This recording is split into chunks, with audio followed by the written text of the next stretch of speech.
Bonjour et bienvenue à cette séance de formation sur la programmation informatique et la résolution de problèmes, un duo gagnant. Donc, mon nom est Raymond Nolin, je suis enseignant en prêt de service au domaine de la mathématique et j'ai un intérêt marqué pour la formation continue des enseignants et cette séance de formation est issue d'un atelier que j'ai offert dans le cadre d'une collaboration avec l'équipe du BMO PAN, donc du Bureau de la mise en œuvre du plan d'action numérique, offert à l'automne dernier. Donc, la DFGJ avait collaboré avec eux pour mettre en place, donner des pistes d'enseignants pour mettre en place la programmation informatique à l'école. Donc, nos intentions aujourd'hui, c'est d'abord d'approfondir notre compréhension de ce qu'est la programmation informatique en tant qu'outil et objet d'apprentissage, aussi d'établir des liens entre les processus créatifs de la programmation informatique et celui de la résolution de problèmes en mathématiques. Le déroulement de la rencontre, donc 4 grandes sections. Tout d'abord, je vous présenterai quelques documents ministériels. Il est important de bien comprendre que ces documents n'ont pas été préparés par la DFGJ, donc la Direction de la formation générale des jeunes à laquelle j'appartiens, mais plutôt par l'équipe du plan d'action numérique. Donc, ensuite, on va parler aussi de la programmation informatique à l'école, tenter une brève définition et comprendre ce en quoi la programmation peut être un objet d'apprentissage ou un outil d'apprentissage. Ensuite, il sera question de la programmation informatique et du programme de mathématiques. Donc, on verra comment la programmation peut permettre de travailler la résolution de problèmes, mais aussi l'ensemble des compétences en mathématiques, soit le raisonnement des élèves et développer la communication à l'aide du langage mathématique. Enfin, je terminerai la présentation par vous présenter quelques exemples d'activités de programmation informatique. On y va donc avec la première section, celle qui concerne les documents ministériels. Ici, vous avez le plan d'action numérique en éducation et en enseignement supérieur qui a été présenté par le gouvernement il y a 2 ans. Et on a aussi le cadre de référence de la compétence numérique qui a été lancé en avril 2019.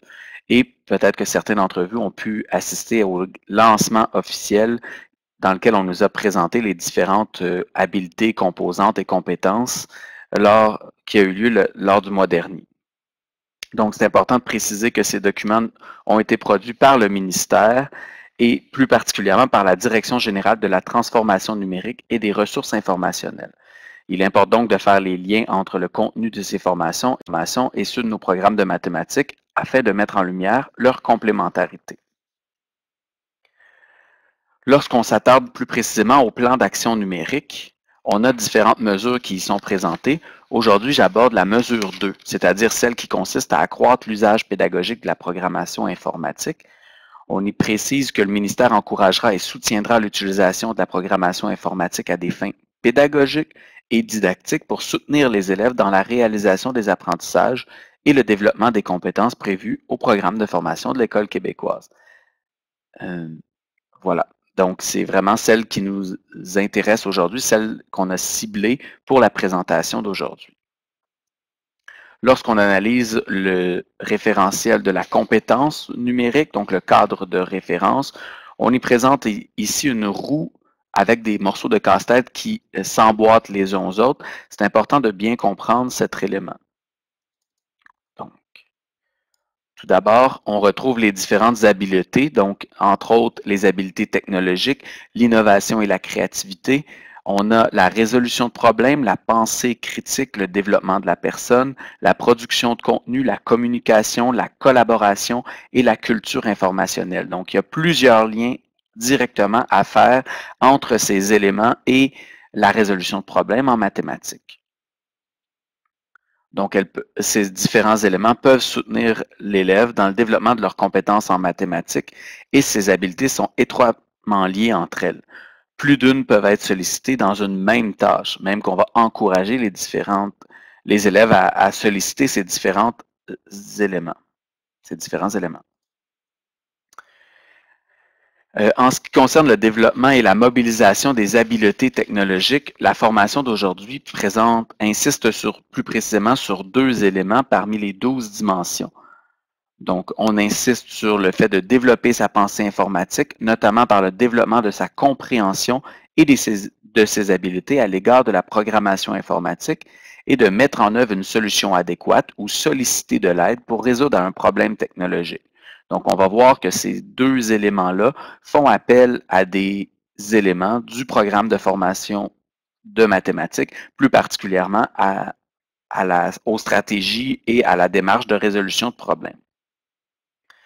Dans le cadre de référence de la compétence numérique, on donne différents exemples d'applications. Par exemple, en situation d'apprentissage, l'apprenant apprend à utiliser les outils numériques pour améliorer ses productions écrites, en ayant recours à l'édition en ligne collaborative, par exemple. En situation d'enseignement, les membres du personnel enseignant ou professionnel initient les apprenants à la programmation à l'aide de robots qui se déplacent sur une carte imagée, par exemple. C'est important aujourd'hui de préciser qu'il ne sera pas question de la programmation informatique de robots. Ça pourrait être le sujet d'une autre présentation. Donc, lorsqu'on s'attarde plus précisément à la programmation informatique à l'école, différents chercheurs, notamment Thierry Carcenti, ont identifié différentes raisons d'apprendre à coder à l'école. Tout d'abord, il est important de comprendre que le codage ne nécessite pas nécessairement l'apprentissage du langage informatique. Il s'agit plutôt de comprendre l'idée de la programmation computationnelle, c'est-à-dire l'idée que l'ordinateur se fait du codage qu'on lui donne ou des consignes qu'on lui donne, comment il les interprète et comment il nous donne un certain résultat. Donc, les recherches révèlent que l'apprentissage du code à l'école dès la maternelle s'accompagne de nombreux avantages pour les élèves. On note notamment la capacité à résoudre des problèmes en troisième position. Ensuite, le développement de l'autonomie. Ensuite, on a l'apprentissage du travail en équipe, de la collaboration, voire de l'entraide, le développement de la pensée critique, le développement de la créativité, la capacité à chercher de l'information, la résilience accrue face aux défis rencontrés, donc élément qui pourra certainement être pris lors de résolution de problèmes en mathématiques, et enfin la structuration du raisonnement de l'apprenant, voire le sens de l'organisation et de la planification. Donc, bien évidemment, leur atteinte dépendra de l'intégration pédagogique, c'est-à-dire du rôle des élèves, ceux de l'enseignant, de la préparation des élèves, du niveau de difficulté de la tâche, de la place laissée à la créativité, etc.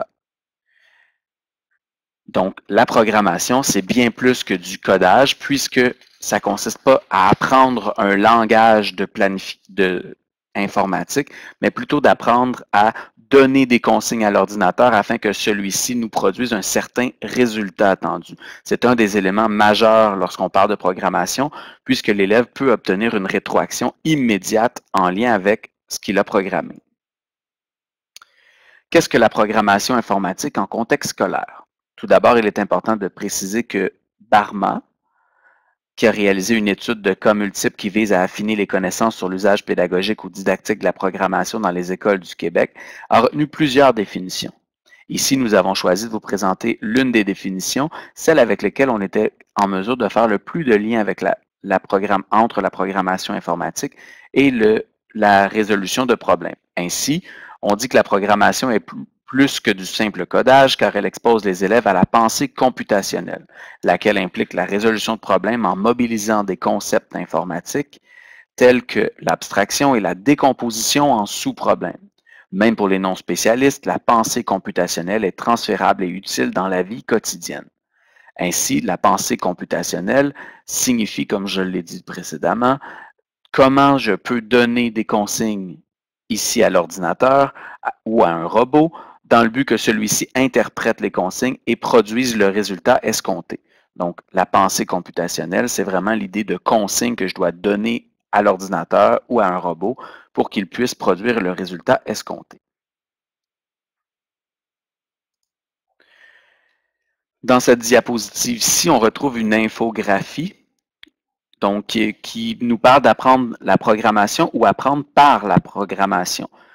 Un élément intéressant ici, c'est qu'on s'intéresse actuellement au ministère beaucoup à apprendre à faire de la résolution de problèmes ou encore apprendre par la résolution de problèmes.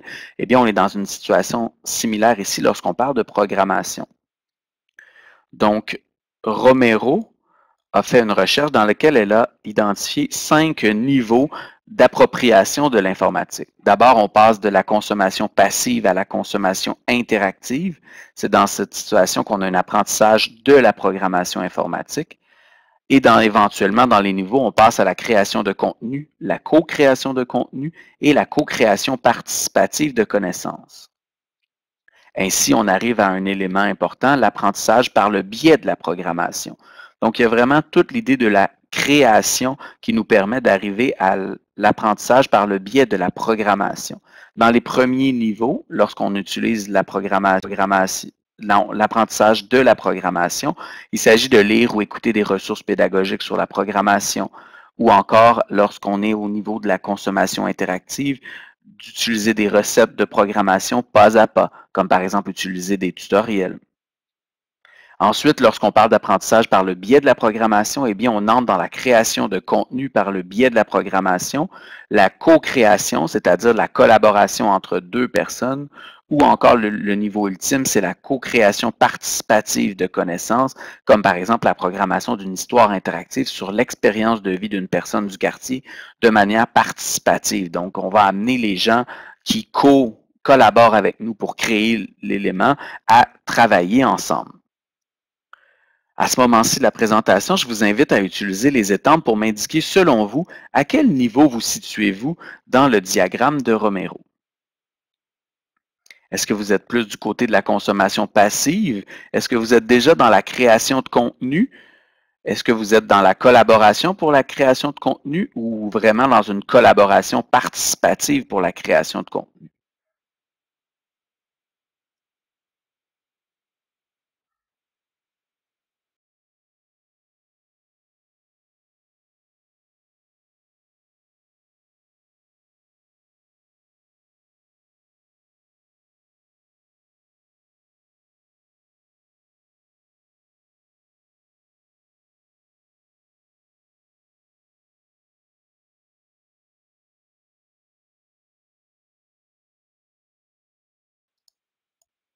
Donc, on voit qu'encore une fois, vous êtes assez partagé d'un endroit à l'autre.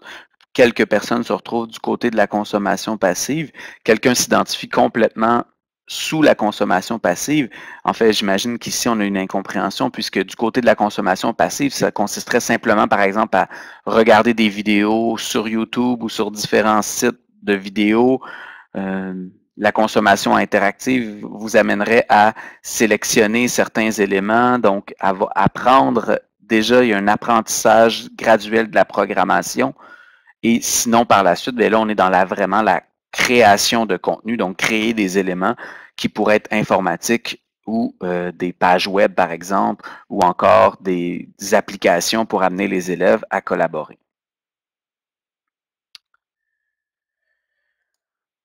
Lorsqu'on pose la question de la programmation informatique comme outil ou objet d'apprentissage, plusieurs éléments sont importants de préciser. Lorsqu'on parle de la programmation informatique comme outil d'apprentissage, c'est-à-dire comme moyen, on a une utilisation possible dans tous les domaines d'apprentissage. Une utilisation simple avec un temps d'appropriation court. Lorsqu'au contraire, on considère la programmation informatique comme un objet d'apprentissage, son utilisation est plus répandue dans le domaine de la mathématique, de la science et de la technologie, de l'informatique et des arts. Son utilisation est beaucoup plus complexe et requiert un temps d'appropriation plus long, puisqu'on doit apprendre les structures conditionnelles, les types de variables, les structures de répétition, la programmation orientée vers l'objet. Donc, on a différents types d'apprentissage à faire.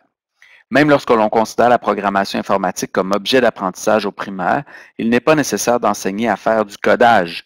Plusieurs applications permettent de faire de la programmation par bloc, ce qui est à favoriser au premier abord. Précisons que la programmation par bloc, je vous offrirai plusieurs exemples tout à l'heure, est une forme de codage. Toutefois, elle ne nécessite pas que l'élève apprenne le langage informatique. Il est aussi à considérer que certaines applications peuvent également permettre à l'élève de transposer son programme en code, en ligne de code. Cela peut s'avérer pertinent pour les élèves plus avancés. Mais dans un premier temps, on veut développer la pensée computationnelle chez les élèves et donc on peut utiliser différentes applications où l'élève utilisera des blocs de code pour donner les consignes à l'ordinateur et produire un certain effet, un certain résultat. Lorsqu'on poursuit avec la programmation informatique comme outil ou objet d'apprentissage, on présente ici, encore une fois, une infographie qui nous précise l'intention pédagogique. Lorsque la programmation informatique est un outil d'apprentissage, alors on n'apprend pas à programmer. On apprend à programmer avec précisément des techniques et des concepts ciblés lorsque la programmation informatique est un objet d'apprentissage. L'intention pédagogique peut alors être l'apprentissage d'un concept ou d'un processus mathématique lorsque la programmation informatique est un outil. Toujours lorsque la programmation informatique est un outil, l'activité de programmation informatique sera de la manipulation d'informations. On aura recours alors à la créativité. Comment l'élève peut-il s'approprier le concept ou le processus mathématique? Et du côté du développement des compétences disciplinaires, eh bien, lorsque la programmation informatique est un outil, on pourra développer les compétences en mathématiques. Alors que de l'autre côté, du côté droit de l'infographie, l'intention pédagogique est d'apprendre la programmation. L'activité de programmation informatique est en langage informatique et on développe des compétences disciplinaires ou plutôt techniques. Et alors, la programmation informatique est un objet d'apprentissage. Il est important de préciser à ce moment-ci de la présentation que la programmation informatique est considérée comme un objet d'apprentissage, mais c'est toujours dans le but de devenir éventuellement un outil d'apprentissage, puisque ce n'est pas un objet d'apprentissage prescrit dans le programme de formation de l'École québécoise. Donc, il s'agit d'un élément essentiel. Un exemple d'usage avec Excel, afin d'utiliser Excel ou n'importe quel tableur qu'on pourrait retrouver dans la suite Google, par exemple, il est nécessaire d'enseigner aux élèves à écrire des formules dans le tableur. On vous donnera un exemple tout à l'heure. Eh bien, on peut montrer aux élèves la façon de recourir à l'outil d'aide également. Ainsi, les élèves n'ont pas à apprendre le langage et les formules, mais plutôt à apprendre à donner des consignes à l'ordinateur et cela peut se faire par la fonction d'aide. Donc, on ne fera pas d'examen sur est-ce que l'élève est en mesure de formuler des formules adéquates pour Excel, mais plutôt on va observer la façon dont l'élève met en place ces formules-là pour mobiliser les différents concepts et processus mathématiques. Et donc, l'élève va être appelé à modéliser la situation problème, appliquer différentes stratégies en vue de l'élaboration d'une solution, et ce sont des éléments qui font directement référence aux composantes de la compétence 1 en mathématiques, c'est-à-dire résoudre une situation problème. Donc, avant de se lancer dans la programmation informatique, donc on a vu tout à l'heure que plusieurs d'entre vous se situaient à différents niveaux en ce qui concerne l'usage de la programmation informatique. Voici quelques stratégies de départ qui sont proposées par Karsanti. Tout d'abord, débuter par des activités qui demandent peu de matériel, comme des activités de programmation débranchée ou encore des outils clés en main d'appropriation de la programmation comme le jeu Blockly ou code.org. L'an dernier, en tant qu'enseignant, j'avais même préparé en art dramatique différentes activités dans lesquelles les élèves donnaient des consignes à d'autres élèves et les élèves devaient appliquer les consignes qui étaient données. Donc, je développais la pensée computationnelle dans un autre cadre sans avoir recours à l'informatique ou au matériel. Ensuite, on a le fait de favoriser des activités débranchées, qui sont des jeux réalisés sans matériel informatique visant à introduire des concepts comme les variables, les boucles, le tri. Elles peuvent être réalisées à l'aide de cartes à jouer, de billes, de tapis de sol, etc. Donc, par exemple, le traçage de formes, on peut le faire en faisant des jeux de plancher, en travaillant la navigation sur une carte, en utilisant simplement les tuiles sur le plancher. Donc, il y a différentes activités débranchées qu'on peut mettre en place et qui permettent de travailler, de développer la pensée computationnelle et qui favoriseront l'intégration à l'informatique, au langage informatique par la suite et qui permettront d'utiliser l'informatique comme un outil pour développer les concepts et processus en mathématiques.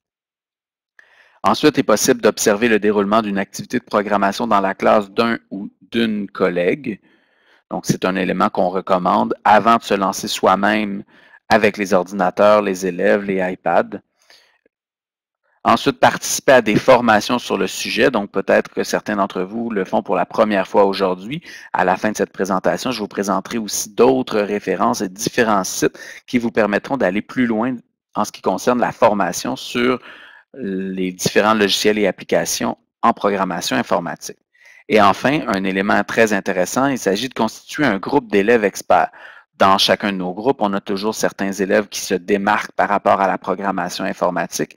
Eh bien, pourquoi ne pas en former un groupe particulier qui pourrait nous permettre de nous soutenir en tant qu'enseignants et de aider les autres élèves de la classe lors de la réalisation des activités en grand groupe.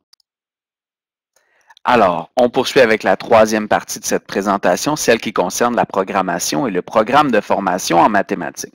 Bien sûr, ici, on va aller plus en détail, on va aborder chacune des compétences du programme de formation et aller vraiment en lien avec les différentes composantes de chacune de ces compétences.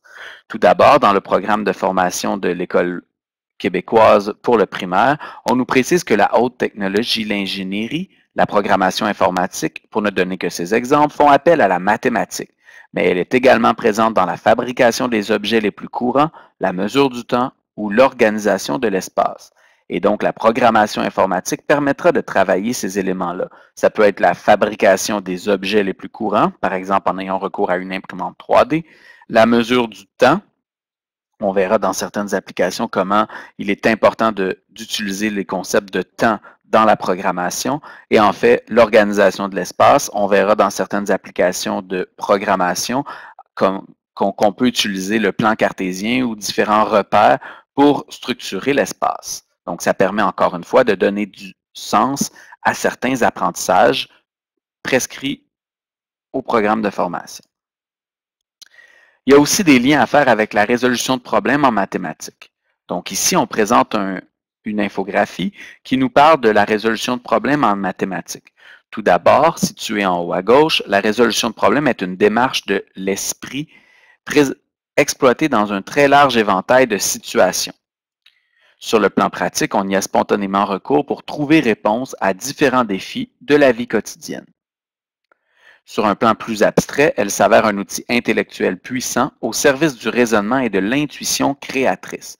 Et là, il y a un élément intéressant, un lien à faire avec la programmation informatique, puisqu'on nous parle de l'intuition créatrice et on fera des liens tout à l'heure avec la programmation, l'aspect créateur dans la programmation informatique. Et enfin, la résolution de problèmes en mathématiques sert aussi bien celui dont l'objectif est de comprendre ou de dénouer des énigmes théoriques et conceptuelles, que le statisticien dont les travaux ont des retombées pratiques immédiates.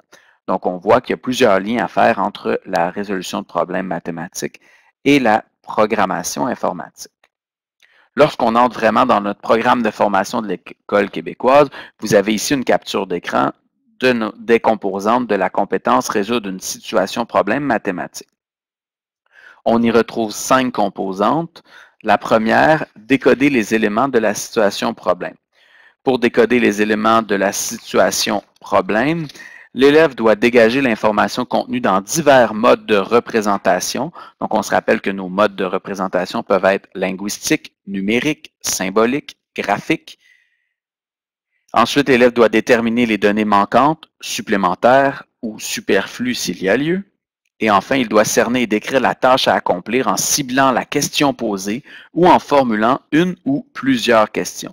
Donc, tout à l'heure, lorsqu'on parlait de programmation informatique, on a parlé de décomposer le problème en sous-problèmes. Eh bien, c'est dans cette étape-ci, lorsqu'on parle de décoder les éléments de la situation, que l'élève pourrait décomposer son problème en sous-problèmes. La deuxième compétence est celle de modéliser la situation problème. Dans ce cas-ci, l'élève peut comparer au besoin la situation à des problèmes semblables qu'il aurait déjà résolus antérieurement.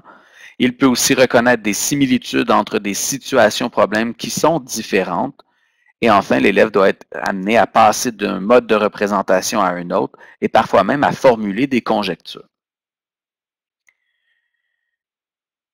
Pour ce qui est de la troisième composante de la compétence, appliquer différentes stratégies en vue d'élaborer une solution. Pour cela, l'élève peut utiliser différentes stratégies appropriées en s'appuyant sur différents réseaux de concepts et de processus. Pour cela, il sera amené à décrire le résultat attendu en tenant compte de la nature des données liées à la situation. Il devra organiser les données retenues. Et enfin, confronter ces données avec celles de la situation et de la tâche à accomplir. Ici, il s'agit d'un élément très, très intéressant puisque ça nous amène à la quatrième composante, valider la situation. Et il y a un lien particulier à faire avec la programmation informatique. Parce que s'il y a un élément, un avantage de la programmation informatique, c'est que l'élève obtient une rétroaction immédiate en lien avec sa programmation ou encore en lien avec sa résolution de problème. Ainsi, pour valider la situation, l'élève peut confronter le résultat obtenu avec le résultat attendu. Il doit ensuite rectifier sa solution au besoin, apprécier la pertinence et l'efficacité des stratégies employées en comparant sa solution avec celle de ses pairs, celle de son enseignant ou encore d'autres sources. Et enfin, l'élève, dans la validation de sa solution, peut être amené à justifier les étapes de sa démarche en ayant recours au langage mathématique ou, dans le cas qui nous intéresse, parfois au langage informatique. Enfin, pour ce qui est du partage de l'information relative à la solution, l'élève peut expliciter sa solution, que ce soit verbalement ou par écrit, d'une manière compréhensible et structurée. Cela favorisera le recours au langage mathématique ou informatique, encore une fois. Pour cela, pour le partage de l'information, l'élève doit aussi tenir compte du contexte, des éléments du langage mathématique et du ou des destinataires en cause. Par la suite, on a une nouvelle infographie ici qui nous fait les liens entre la programmation informatique et le processus de résolution de problèmes. Donc, tout comme lors d'une activité de programmation informatique, tout comme lors d'un processus de résolution de problèmes, tout part d'une idée de départ, d'une intention ou d'un objectif. L'élève doit se faire une idée du résultat attendu. Donc, il s'agit de la deuxième étape, la description du résultat attendu. Pour cela, il fera appel à un processus créatif et il y aura une variété de solutions possibles. Donc, un élément intéressant de la programmation informatique, c'est que pour arriver à un résultat, il peut y avoir différents processus ou différentes démarches. Donc, il y a toute une richesse du côté de la variété de solutions possibles qu'on a ici. Ensuite, ça amènera l'élève à valider le résultat en fonction du résultat attendu. Et encore une fois, en programmation informatique, ce qui est intéressant, c'est qu'il y a moyen de valider le résultat attendu à différentes étapes de la programmation informatique. On n'est pas obligé d'attendre à la fin de la programmation de l'ensemble de l'activité pour vérifier le résultat attendu. Donc, il y a moyen de faire un aller-retour et de vérifier à différentes étapes est-ce que la progression de la résolution du problème avance bien. Et en dernier lieu, on a le partage de la solution où on fait appel au langage mathématique et au langage informatique. Donc, vous remarquez du côté gauche de l'infographie, on a des petits cercles bleus qui font appel à la roue dentelée, donc aux différents concepts et processus mathématiques qui interviendront dans la variété de solutions possibles. Et au partage de la solution, vous avez le petit symbole du haut-parleur qui font appel à la troisième compétence du programme de formation, soit celle de communiquer à l'aide du langage mathématique. Lorsqu'on observe plus en détail la deuxième compétence de notre programme de mathématiques, soit celle de raisonner à l'aide de concepts et de processus mathématiques, 4 composantes constituent cette compétence. Tout d'abord, cerner les éléments de la situation mathématique, mobiliser des concepts et processus mathématiques appropriés à la situation, appliquer les processus mathématiques appropriés à la situation, et enfin, justifier des actions et des énoncés en faisant appel à des concepts et processus mathématiques. Pour favoriser le développement de cette compétence, cela implique le recours à différents problèmes qui vont forcer l'élève à se questionner et à établir des liens entre les éléments en présence et à chercher des réponses à son questionnement. L'apprentissage du raisonnement en mathématiques et l'appropriation des concepts et processus requis, comme tous les autres apprentissages au primaire, seront d'autant plus faciles et riches que les mises en situation pédagogique seront concrètes et accessibles. Donc, plus on réussira à faire des liens entre le vécu de l'élève et les différents concepts et processus mathématiques, plus on donnera du sens aux concepts et processus en mathématiques. Pour ce qui est de la troisième compétence, c'est-à-dire communiquer à l'aide du langage mathématique, on y retrouve trois composantes, s'approprier le vocabulaire mathématique, donc qui sera un enjeu important particulièrement pour les élèves en apprentissage de la langue. Ensuite, établir des liens entre le langage mathématique et le langage courant. Puis enfin, interpréter ou produire des messages à caractère mathématique. Donc ici, on fait particulièrement appel à la partie d'échange et pour favoriser le recours à la communication à l'aide du langage mathématique, lors des activités de programmation informatique, on placera les élèves en équipe, ce qui les amènera à échanger des stratégies, échanger des pistes de solutions et bien sûr, avoir recours au langage mathématique. Ainsi, la communication peut intervenir à différentes étapes de la démarche, lorsque les élèves s'approprient le problème à résoudre, par exemple, lorsqu'ils présentent leurs pistes de solutions ou confrontent leur point de vue, ou encore lorsqu'ils font part de leurs résultats aux autres élèves de la classe. Lors d'une activité informatique, donc comme je l'ai dit tout à l'heure, il est essentiel de placer les élèves en équipe pour favoriser cet échange de stratégies, cet échange d'idées, et même on peut amener les élèves à aller voir ce que d'autres équipes font pour s'inspirer. On parlera alors de remixer certains codages ou certains éléments de programmation pour se les approprier et bien comprendre la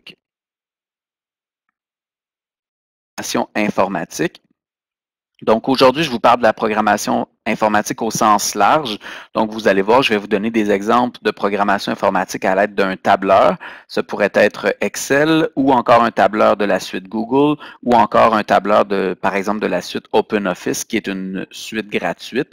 Donc il y a plusieurs exemples de tableurs qu'on pourrait utiliser. Ensuite, je vous donnerai un exemple de programmation informatique à l'aide d'une application de géométrie dynamique que l'on appelle GeoGebra, mais il en existe d'autres également qui pourraient être utilisées pour l'activité présentée.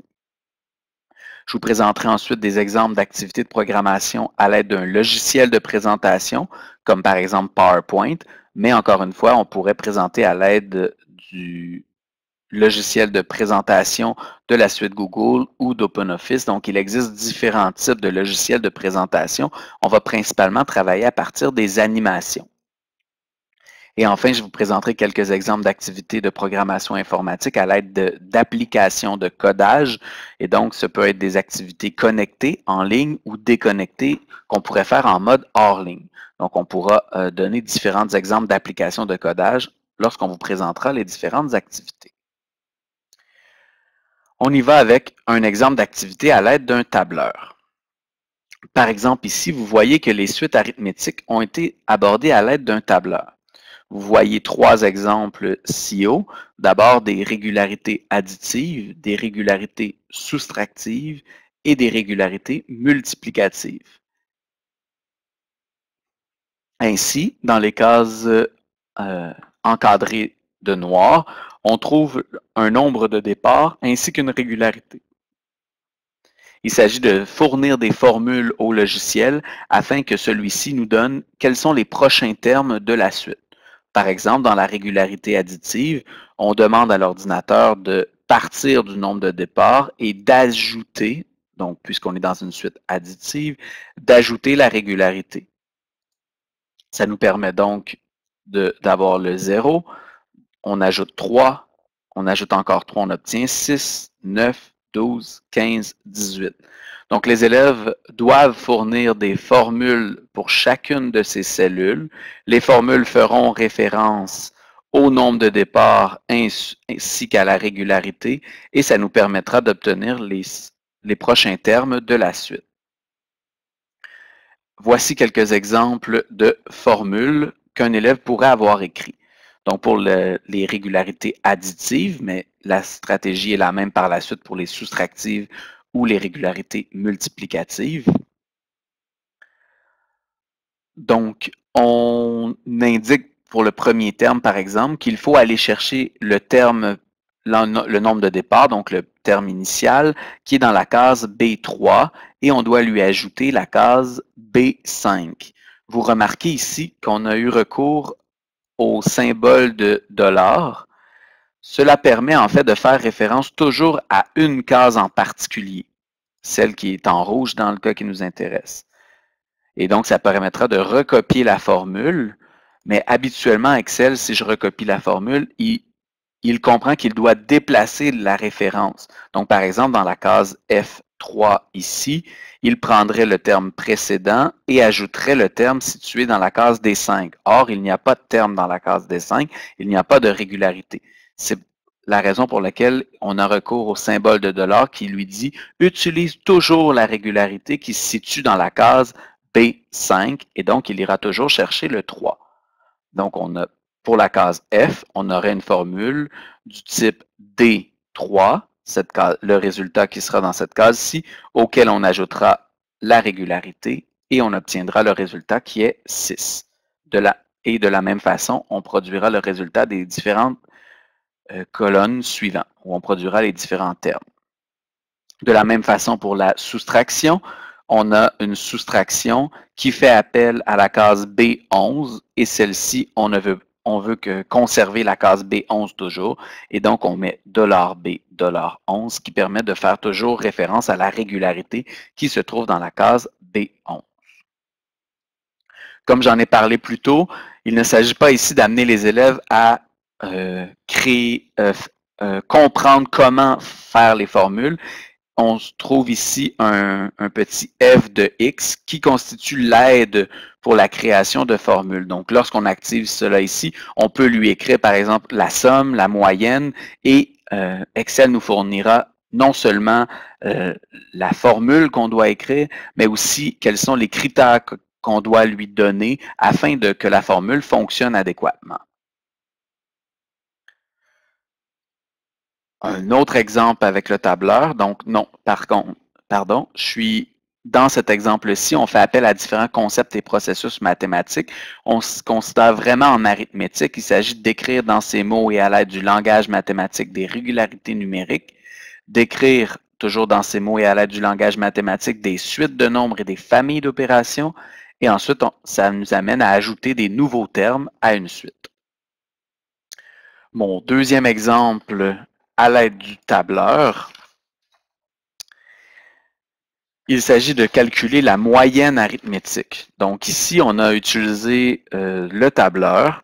On a entré différents résultats pour différents élèves. Donc pour chacun des élèves, on a 3 résultats et on doit donner la formule au tableur afin de calculer la moyenne. Dans ce cas-ci, j'ai proposé aux élèves d'entrer une formule qui permettrait de générer les nombres aléatoirement entre 6 et 10, par exemple. Donc, les élèves voulaient que tous les élèves réussissent. Donc, on a généré des nombres aléatoirement entre 6 et 10 et ça nous a permis de calculer la moyenne pour chacun des élèves qu'on retrouve ici, par exemple, et la moyenne pour chacune des évaluations qu'on retrouve ici. Et donc, ça m'a permis d'avoir une discussion avec les élèves et d'analyser les données en fonction des résultats qu'on retrouve ici dans le tableau. Donc, cette activité-là me permet d'avoir des discussions mathématiques avec les élèves en comparant les moyennes. Donc, quelle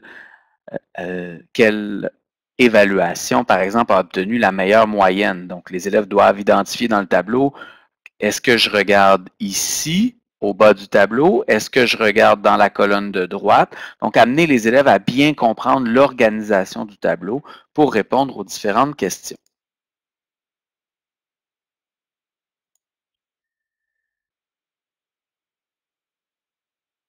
Dans ce cas-ci, on se retrouve vraiment du côté de la statistique et les concepts et processus impliqués dans la tâche, c'est de collecter, d'écrire et organiser des données. Ça pourrait être classifié ou organisé à l'aide de tableaux. Des élèves pourraient aussi créer leur propre tableau à partir de leurs résultats. Et donc, on pourrait vraiment avoir quelque chose de personnalisé à eux et quelque chose de signifiant pour eux. Il s'agit de représenter des données à l'aide d'un tableau et on pourrait par la suite générer des différents diagrammes, notamment un diagramme à bande dans ce cas-ci. Et on amène les élèves à comprendre et calculer la moyenne arithmétique, mais ici, on n'est pas dans l'apprentissage de la formule liée à la moyenne arithmétique, mais plutôt comprendre le sens de la moyenne arithmétique et d'aller observer si je change certaines données, quel est l'effet sur la moyenne arithmétique.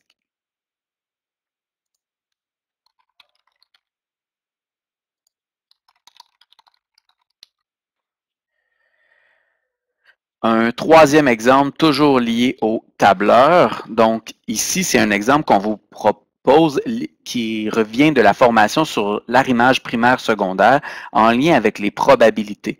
Donc, on parlait ici de simuler des lancers de dés en utilisant la formule aléatoire entre les bornes de 1 à 6, puisqu'on parlait d'un dé régulier à 6 faces. On demandait au logiciel, au tableur, de calculer la somme des deux dés. Puis, dans un autre tableau, on calculait la quantité de chacun des résultats. Donc, le nombre de résultats 2, le nombre de 3, le nombre de 4, le nombre de 5, le nombre de chacune des possibilités obtenues. Et on avait également le total qu'on pouvait valider avec le nombre total de lancers de dés. Avec cette activité-là, ça nous a permis de générer un diagramme à bande, donc à l'aide du tableur Excel et, entre autres, d'observer qu'il était plus probable d'obtenir une somme de 7 lorsqu'on lance 2 dés que d'obtenir, par exemple, une somme de 2 ou de 12. Donc, on voit ici que on peut travailler différents éléments, encore une fois en utilisant la programmation informatique comme un outil d'apprentissage qui va venir soutenir les différents concepts et processus en mathématiques.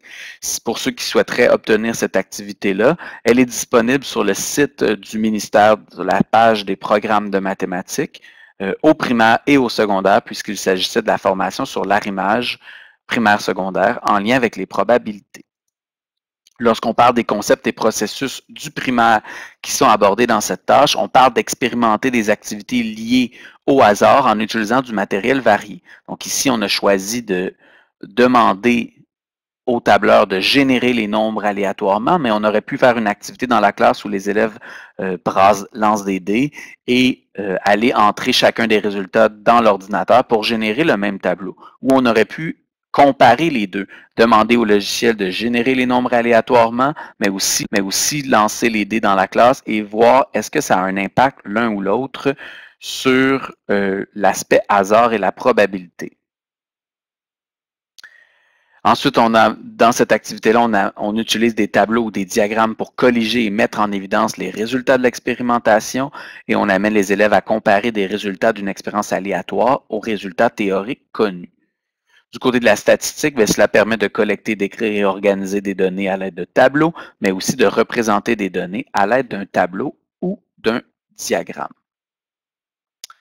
Avant de poursuivre, Annie avait un autre exemple de programmation informatique et mathématique en lien avec le tableur. Bonjour tout le monde. Lorsque je regardais les exemples que Raymond donnait, ça m'a fait penser à quelque chose que je faisais les années antérieures. Puis peut-être ça peut vous donner des idées, en tout cas vous nourrir. Et donc, moi, l'année passée, en étant en secondaire 1 en mathématiques, une activité que je faisais sur Excel, puis les jeunes aimaient énormément parce que ça montrait la puissance de Excel, je leur parlais comme ça. C'est que mes jeunes devaient bâtir une planification de voyage et évaluer les coûts qui étaient reliés aux activités, aux coûts de l'hôtel, la nourriture, l'avion, etc. Et donc, ils faisaient ça au départ sur des petites feuilles que j'avais réalisées pour eux autres, pour les guider. Et par la suite, on allait dans la salle d'informatique et donc, ils devaient, à l'aide du tableur Excel, me bâtir ces fameuses factures-là. Et au départ, les jeunes avaient la tendance, bon, on va écrire le nom de l'énoncé, puis écrire le montant, puis ça, pas plus que ça. Puis là, je leur dis, attendez un petit peu, je vais vous montrer comment on peut faire, en tout cas, bâtir des formules pour nous aider à aller beaucoup plus vite, donc à vérifier si nos calculs sont corrects, ce qu'on avait fait sur le document finalement. Et donc, les jeunes faisaient des additions, ils réalisaient des pourcentages pour calculer les taxes et la TPS à des vécus, des sommes. Donc, à la fin de la période, ça durait à peu près une période, là, je dois dire que les jeunes étaient captivés par Excel. Là. Pour eux autres, c'était la révolution. Là. Je leur montrais, comme je vous disais, la puissance de ce tableur-là. Fait que c'était grandement apprécié. Donc, c'est peut-être une autre petite activité que vous pouvez proposer aux profs. Là. Donc, ben voilà. Fait que je laisse la parole à mon collègue Raymond pour la suite des choses.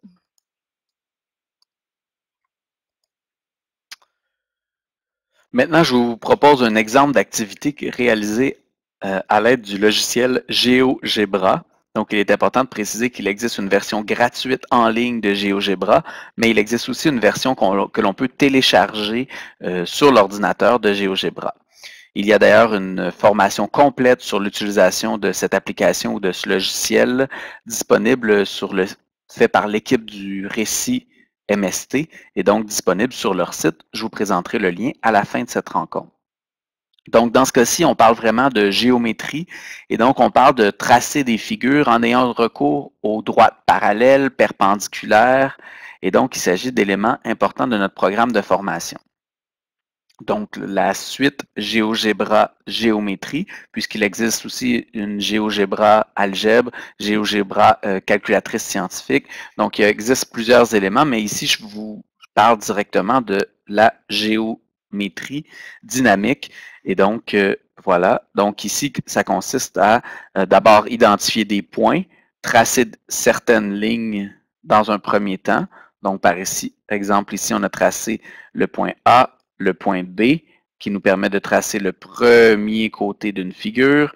Ensuite, on a identifié un troisième point, le point C, qui nous a permis d'identifier l'angle CAB. Puis, à l'aide des outils que l'on trouve de ce côté-ci, on a construit des droites parallèles. Et donc, on a construit une droite parallèle au côté AC, passant par le point B, ce qui nous a permis d'obtenir la droite passant par le point B, qui est parallèle au côté AC, et on a fait la même chose, on a créé une droite parallèle au côté AB, qui passe par le point C, ce qui nous a permis de trouver le point D, qui est le quatrième sommet ici de notre parallélogramme. Donc, pour réaliser ces activités-là, l'élément intéressant, c'est que les élèves auront nécessairement recours aux caractéristiques des polygones, ici dans ce cas-ci des quadrilatères. Donc, un élément intéressant pour travailler les caractéristiques des différents polygones. Donc, en géométrie, on se situe dans les figures planes. On amène les élèves à construire des figures composées de lignes courbes ou de lignes brisées fermées, construire des droites parallèles, des droites perpendiculaires et enfin décrire des quadrilatères et surtout avoir recours à la description des quadrilatères pour pouvoir construire le quadrilatère demandé. En ce qui concerne la mesure, on est du côté des longueurs, donc estimer et mesurer à l'aide d'unités non conventionnelles dans ce cas-ci dans GeoGebra, et aussi des angles. On pourrait estimer et mesurer les angles en degrés et reproduire les angles en degrés également. Donc, ça irait un peu plus loin, mais si par exemple, je voulais tracer des angles de 90 degrés parce que mon objectif est d'identifier un carré ou un rectangle, je pourrais le faire aussi. Donc, encore une fois, tout à l'heure, quand on parlait de programmation informatique et de processus créatifs, eh bien, il y a différentes façons qu'on pourrait tracer un rectangle, par exemple. Je pourrais passer par le fait que ses côtés opposés sont de même longueur, mais aussi 4 angles droits, ou je pourrais passer d'un autre côté, du côté des lignes parallèles et perpendiculaires. Donc, on voit que je pourrais avoir recours à différents concepts et processus pour arriver à un même résultat. Et donc, l'échange des stratégies pour arriver au résultat sera vraiment riche dans cet exemple d'activité de programmation.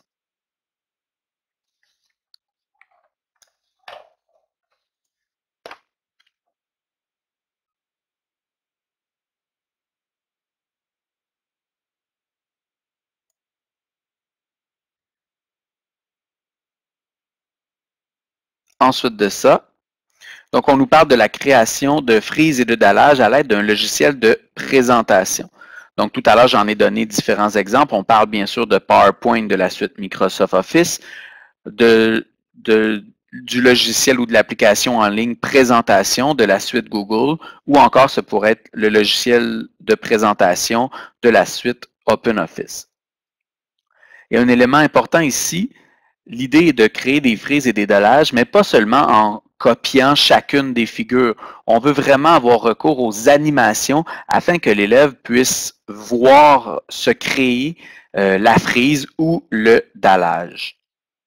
Je vais procéder à un petit partage d'écran ici afin de vous permettre de mieux comprendre ce qu'on entend par programmation et surtout le résultat attendu.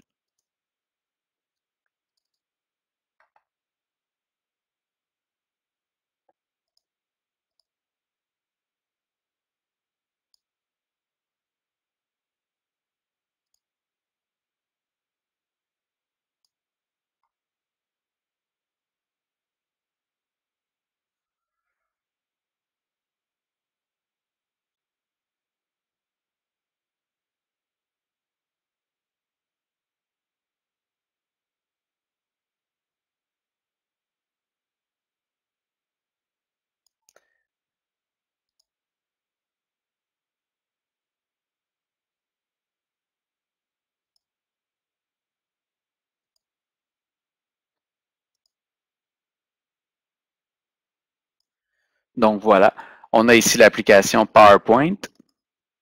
Et donc, dans les animations, lorsqu'on active les animations, on voit dans le volet que j'ai préparé différentes animations. Ainsi, lorsque je lance le diaporama, cela me permet d'activer simplement le diaporama et on voit la création d'une frise constituée de différents pentagones qui nous intéressent ici.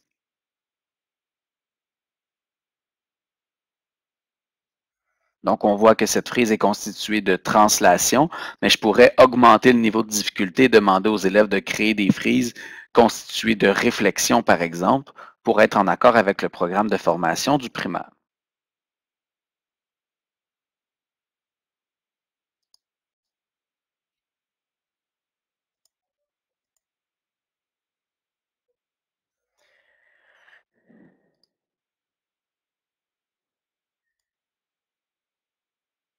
Dans cette diapositive-ci, on voit exactement ce que je viens de vous présenter en mode de partage d'écran. Et on voit aussi un exemple en bas à droite qui a été réalisé par des élèves pour faire un dallage, encore une fois, à partir de différentes animations. La stratégie utilisée par plusieurs élèves ici était de créer une bande d'abord, par la suite de recopier cette bande en faisant une réflexion.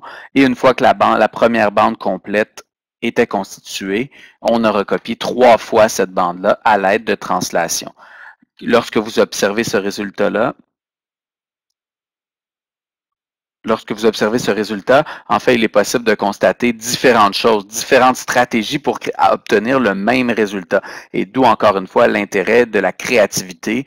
Plusieurs démarches permettent d'obtenir un résultat similaire. Et là, encore une fois, les élèves peuvent avoir recours à différentes couleurs, à différentes figures géométriques. Donc, encore une fois, c'est l'idée de laisser aller sa créativité pour obtenir un résultat qui répondra et fera appel à différents concepts et processus mathématiques.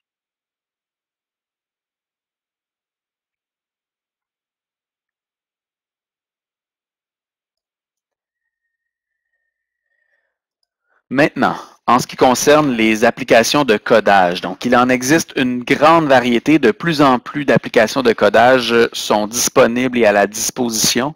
On parle entre autres de Blockly, de code.org, de Scratch, donc il en existe une variété. Ici, les exemples que je vais vous proposer sont faits à l'aide de code.org et de Scratch du côté droit. Donc, dans les deux cas, il s'agit de programmation par bloc et l'objectif est de programmer un lutin qui se déplacera et qui laissera une trace. Donc, par exemple, dans la nouvelle version de Scratch 3.0, il est nécessaire d'aller activer l'extension du crayon pour pouvoir laisser une trace des déplacements du lutin. Donc, dans ce cas-ci, on voit encore une fois la création de frises et de dallage à l'aide d'applications de codage. Donc, on a demandé aux élèves de créer une frise, donc constituée de différentes figures. Donc, du côté gauche, vous voyez une frise constituée de carrés. Du côté droit, une frise constituée d'hexagones. Donc, l'idée est d'utiliser les boucles pour pouvoir tracer en boucle une même figure et se déplacer à chaque moment. Donc, cela fait appel à différents concepts et processus en mathématiques. En géométrie, observer produire des régularités à l'aide de figures géométriques, observer produire des frises et des dallages, que ce soit à l'aide de réflexion ou à l'aide de la translation.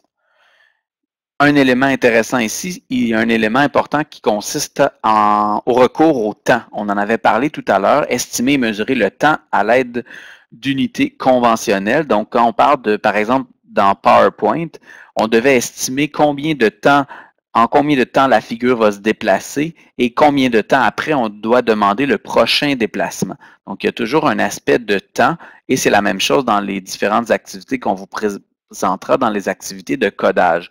Donc, on a toujours un aspect de déplacement dans l'espace, mais aussi un aspect de temps, puisqu'on va devoir parfois demander au logiciel d'attendre qu'un événement se produise ou encore d'attendre un certain temps puisqu'il se passe autre chose à l'écran.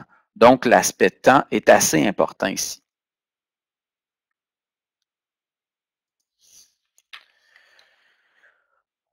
Un autre exemple avec les applications de codage, il s'agit du traçage de figures planes à l'aide d'une application. Donc, comment peut-on programmer l'application de codage par bloc pour tracer un triangle équilatéral? Tout d'abord, et bien évidemment qu'il faut faire appel aux caractéristiques d'un triangle équilatéral. 3 côtés de même mesure. Il faudra peut-être amener les élèves aussi à se questionner sur les angles de ce triangle. Un triangle équilatéral est constitué de 3 angles de même mesure, c'est-à-dire de 60 degrés. Avec cet élément, les élèves donnent un premier codage, c'est-à-dire un premier déplacement, une rotation de 60 degrés, un nouveau déplacement, une rotation de 60 degrés, un nouveau déplacement, lance le logiciel et voilà le résultat obtenu.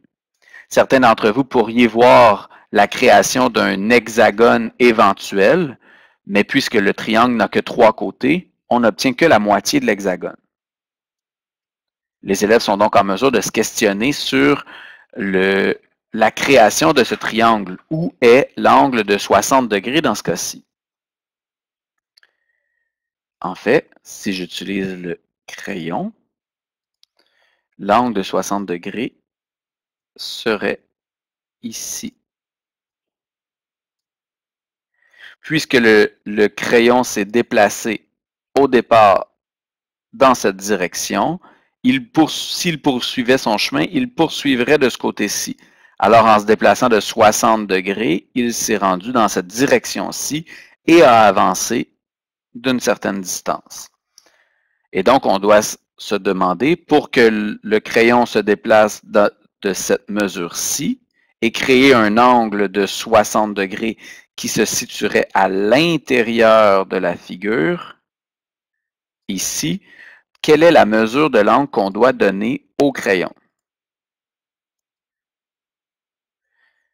Eh bien, ce concept permet d'introduire celui de l'angle externe d'une figure. Bien sûr, lorsqu'on parle d'angle externe d'une figure, on va un peu au-delà du programme du primaire. Cependant, ce sera abordé au secondaire et ce sera un élément important. Donc, je ne vais pas évaluer les élèves à ce sujet. Par contre, je peux très bien aborder ce sujet pour permettre aux élèves de réaliser l'activité de la résolution de problèmes dans ce cas-ci. Et donc, en disant au logiciel d'avancer d'une certaine distance, de produire un angle de 120 degrés, d'avancer de la même distance, de produire un nouvel angle de 120 degrés et d'avancer, je me retrouve au point de départ et j'ai bel et bien tracé un triangle équilatéral. Donc, il est bien important de comprendre que cette démarche, particulièrement l'exemple qui est ici, fait appel aux boucles. Et donc, peut-être que d'autres élèves pourraient simplement donner les formules de on avance de 100, on tourne de 120, on avance de 100, on tourne de 120, on avance de 100, on tourne de 120, et on obtiendra le même résultat à la fin. Donc ça, c'est un élément très important de permettre aux élèves de comprendre qu'il existe diverses stratégies, divers parcours pour arriver au même résultat final. Donc, l'exemple que je vous ai donné ici est avec un triangle équilatéral, mais bien sûr, on pourrait demander aux élèves de produire un carré, un pentagone ou un hexagone régulier. Et là, on doit travailler sur ce que signifie régulier. Par la suite, à un autre niveau, on pourrait demander aux élèves de tracer un rectangle. Alors, on aura encore recours aux boucles, mais peut-être pas de la même façon. Peut-être qu'il y aura plus de commandes à l'intérieur de notre boucle. Je prends l'exemple d'un rectangle. Il pourrait y avoir le traçage d'un premier côté, un angle de 90 degrés, un deuxième côté, et une boucle qui permet de répéter le traçage de ces deux côtés-là pour produire le rectangle. Ainsi, en géométrie, toujours du côté des figures planes, on amène les élèves à construire des figures composées de lignes courbes fermées ou de lignes brisées fermées dans ce cas-ci. On pourrait aussi amener les élèves à décrire des triangles, c'est-à-dire les triangles scalènes, rectangles, isocèles et équilatérales au troisième cycle du primaire. Du côté de la mesure, on amène les élèves à estimer et mesurer à l'aide d'unités non conventionnelles. Donc ici, on parle d'unités non conventionnelles puisque lorsqu'on fait du codage à l'aide d'applications de codage, on parle de pixels. Donc l'élève doit d'abord s'approprier ce concept-là à l'aide d'essais-erreurs au départ. Et donc, il doit savoir, par exemple, si je demande d'avancer de 10, on verra à peine le résultat à l'écran, alors que je dois donc faire des déplacements autour de 100 qui permet d'avoir un segment qu'on voit bien. Donc, c'est à l'aide d'essais-erreurs que l'élève va pouvoir ajuster les mesures de longueur qu'il donnera au logiciel. Ensuite, il y a le concept d'angle. J'en ai beaucoup parlé tout à l'heure. On amène les élèves à estimer et mesurer des angles en degrés. On pourrait aussi soumettre aux élèves des petits cartons sur lesquels on a déjà dessiné une figure et demander aux élèves de reproduire la figure à l'aide du logiciel de programmation. Donc, on voit que ce type d'application de codage permet de travailler beaucoup la géométrie, le repérage dans le plan cartésien, les longueurs, les angles et bien sûr le temps. Toujours à l'aide d'applications de codage, on quitte la géométrie et je vous donne un exemple de suite de nombres à l'aide d'une application de codage. Donc, dans ce cas-ci, on a utilisé non seulement les variables, mais également un tableau qui permet de générer une suite de nombres. Donc, vous voyez dans l'exemple, avec les exemples de codage à gauche, qu'on doit donner un nombre de départ et une régularité, et cela permet au tableau de générer les 10 premiers termes de la suite. L'avantage d'utiliser un logiciel pour cela serait de pouvoir donner une régularité beaucoup plus complexe et de pouvoir trouver un beaucoup plus grand nombre de termes. Par exemple, si je voulais trouver le millième terme d'une suite, le logiciel pourrait me trouver la réponse en quelques secondes, alors que si je voulais le calculer à la main, ça pourrait être beaucoup plus complexe à faire. Donc, le logiciel de codage permet non seulement de travailler des aspects de géométrie, mais il permet également de travailler des nombres. Voici des exemples de démarche d'élèves. Donc, dans le premier écran situé à gauche, le personnage qu'on a choisi, qui était proposé par le logiciel de codage, demande quel est le premier terme de la suite, ensuite quelle est la régularité, et le logiciel produit instantanément la suite, donc dont le premier terme était 2, et c'était un bond de 5, et donc on a la suite obtenue 2, 7, 12, 17, 22, 27. Différents chercheurs ont travaillé sur l'utilisation de la programmation informatique en salle de classe et les liens à faire avec les mathématiques. Il s'agit entre autres du cas de Jean-François Maheu, qui présente différents exemples comme ceux-là sur son site Internet, dont je vous donnerai la référence à la fin de la présentation. Sur son site, on présente également différents logiciels et on a un lien direct vers le logiciel Scratch dans lequel on peut aller observer des suites arithmétiques à être construites. Mais ce qui est intéressant, c'est qu'on peut aussi aller derrière le résultat et observer quelle est la programmation utilisée par cette personne-là. On peut aussi s'inspirer de cette programmation-là, ce qu'on appellera faire du remixage pour créer notre nouveau logiciel ou notre nouveau codage qui permettra de créer des suites différentes. Ainsi, travailler les suites arithmétiques, c'est d'écrire dans ces mots à l'aide du langage mathématique des régularités numériques, d'écrire dans ces mots à l'aide du langage mathématique des suites de nombres et des familles d'opérations, et ça permet d'ajouter des nouveaux termes à une suite. Mais ici, on ne parle pas seulement de quelques termes, on pourrait parler de termes beaucoup plus éloignés, comme par exemple trouver le millième terme d'une suite.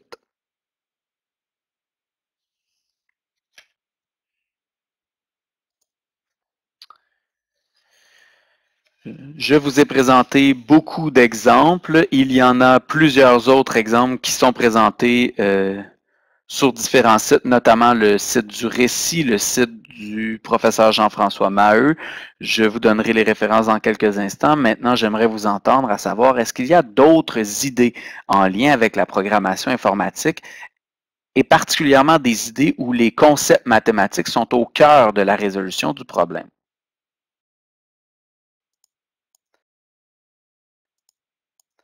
On vous invite ici à utiliser les outils d'annotation pour noter dans le tableau blanc ici d'autres idées que vous pourriez avoir en lien avec la programmation informatique et la résolution de problèmes en mathématiques.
Donc, on peut constater ici que vous avez beaucoup de bonnes idées. On parle de calcul de rabais, de taxes, de déterminer des termes manquants en arithmétique. Du côté des probabilités d'avoir recours au diagramme pour présenter des résultats dynamiques d'élèves. Du côté des statistiques, encore une fois, avoir recours au diagramme, calcul de moyenne. Du côté de la géométrie, calculer l'aire, le périmètre de certaines figures, ça permet d'illustrer l'aire et le périmètre de certaines figures. Bien sûr, on parle du plan cartésien. Pour le secondaire, on parle de tracer des fonctions, on parle de variables et d'incrémentation, on parle de trigonométrie dans le triangle rectangle, on parle d'introduction à Pythagore. Donc, plusieurs bonnes idées ici qui pourraient être réinvesti dans le cadre d'activités de programmation informatique, toujours en ayant en tête que notre objectif ici n'est pas d'avoir la programmation informatique comme une intention d'apprentissage, mais bien sûr d'utiliser la programmation informatique comme un outil pour motiver les élèves ou du moins pour favoriser les apprentissages en mathématiques et particulièrement la résolution de problèmes mathématiques. Donc, au terme de cette présentation, nous vous proposons différentes pistes réflexives en lien avec vos connaissances et votre pratique.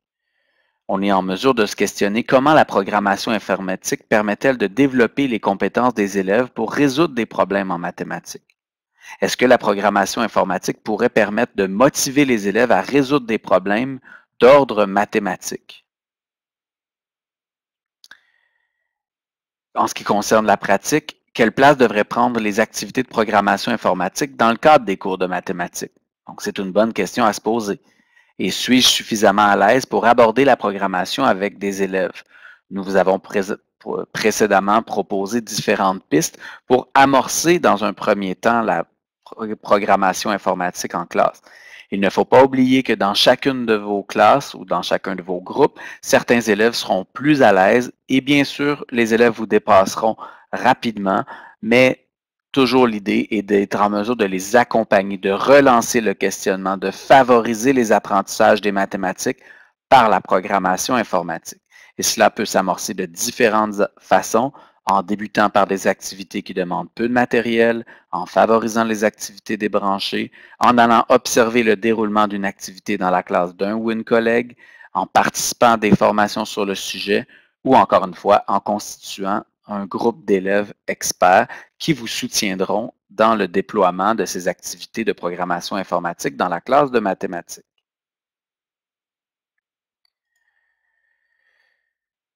Quelques références dont j'ai parlé au fil de la présentation. On parle d'abord du site du domaine de la mathématique. Vous avez l'adresse ici. On y présente entre autres une séance de réseautage du 16 janvier 2018 où on avait un invité qui nous a vraiment parlé de la place de la programmation informatique dans le cours de mathématiques et donc on présentait différents exemples de tâches qu'on peut vivre en classe. Ensuite, le site du récit MST, Maths, Sciences et Technologies. Donc, on y trouve entre autres un diaporama de présentation sur l'initiation à Scratch en mathématiques, mais aussi une planification globale dans laquelle on présente des leçons de programmation en mathématiques. Donc, je vous invite à aller voir cet élément-ci. On présente vraiment différentes activités de programmation pour chacun des cycles du primaire et du secondaire en identifiant pour chacune des activités les concepts et processus abordés dans la tâche. Donc, c'est un élément très intéressant, une ressource très riche. On présente également le site du Récit national, le Campus Récit, dans lequel on nous offre une formation de premier pas avec Scratch en mathématiques. Donc, les deux exemples que j'ai choisi de placer ici parlent de Scratch, mais c'est important de bien avoir en tête que le Récit national présente différentes formations, une très grande variété de formations, plus techniques. Donc, plus tôt dans le clavardage, on me demandait peut-être d'avoir accès à des formations clés en main. Eh bien, c'est ce que propose le Récit. Donc, vraiment des formations plus clés en main et beaucoup plus précises en lien avec vraiment l'objet de la programmation informatique.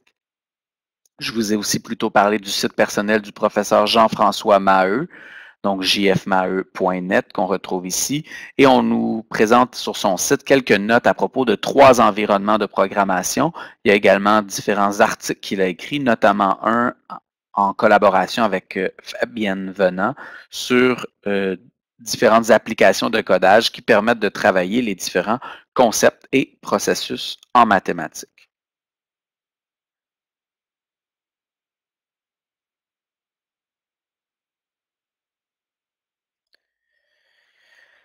En terminant, je souhaite vous rappeler nos deux intentions qu'on s'était données aujourd'hui. D'abord, d'approfondir une compréhension de ce qu'est la programmation informatique en tant qu'outil et en tant qu'objet d'apprentissage, et ensuite d'établir des liens entre le processus créatif de la programmation informatique et celui de la résolution de problèmes en mathématiques.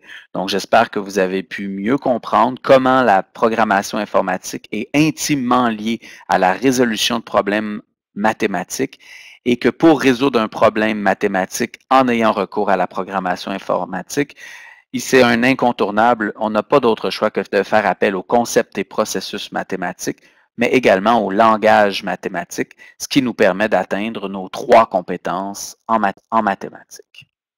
Je vous remercie pour votre attention et n'hésitez pas à communiquer avec nous si vous avez des idées de collaboration ou des questionnements en lien avec la présente présentation. Je vous souhaite une excellente journée.